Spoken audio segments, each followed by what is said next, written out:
జాహ్నవి నది ఒడ్డున విచారంగా కూర్చుంది. పక్షులు పాడుతున్నాయి, చేపలు నీటిలో ఆడుకుంటున్నాయి. ప్రకృతి అంతా సంతోషంగా ఉంది. కాని ఆమె మనసులో మాత్రం ఏదో తెలియని బాధ. జాహ్నవి, నేను బడికి వెళ్తున్నాను అన్నాడు ఆమె అన్న గోపి.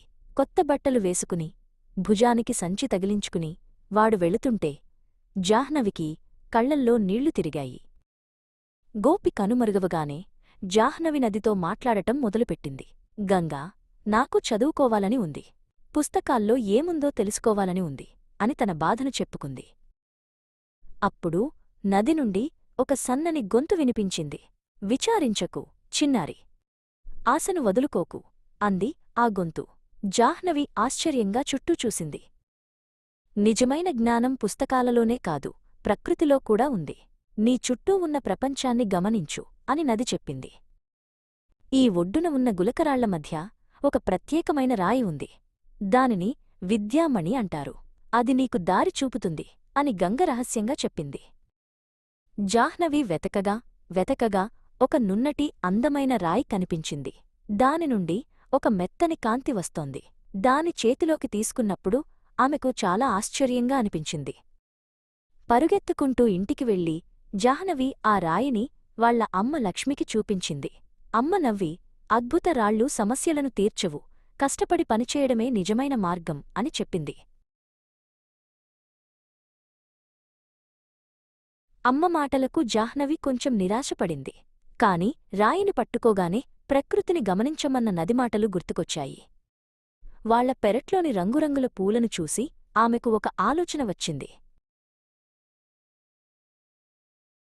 పండగలకు అమ్మ పూలతో, ఆకులతో రంగులు తయారుచేయడం జాహ్నవికి గుర్తుంది.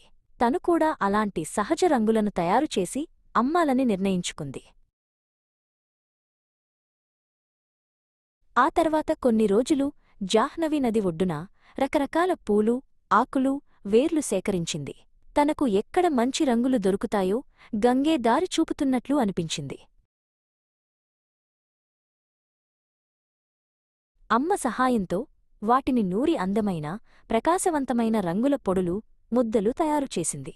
పసుపు, బంతిపూలతో పసుపు రంగు, మందారంతో ఎరుపు రంగు, ఆకులతో ఆకుపచ్చ రంగు తయారయ్యాయి.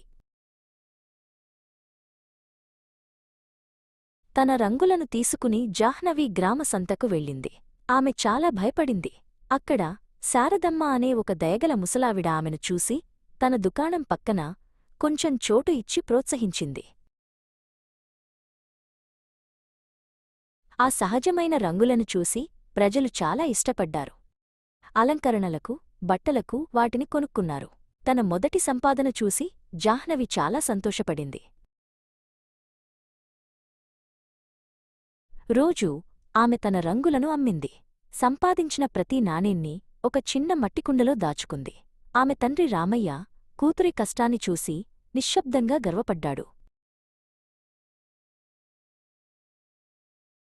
ఒక సాయంత్రం ఆమె ఆ కుండను పగలగొట్టి డబ్బులు లెక్కపెట్టింది. ఒక యూనిఫాం, సంచి మరియు తన మొదటి పుస్తకాలు కొనడానికి సరిపడా డబ్బులున్నాయి.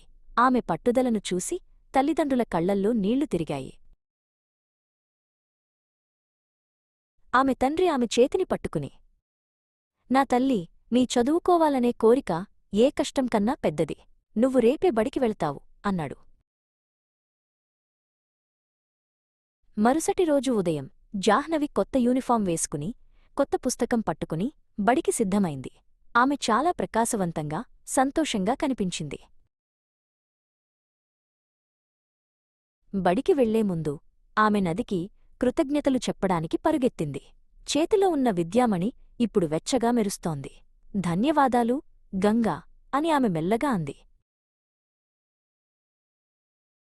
నది సంతోషంగా గలగలలాడింది.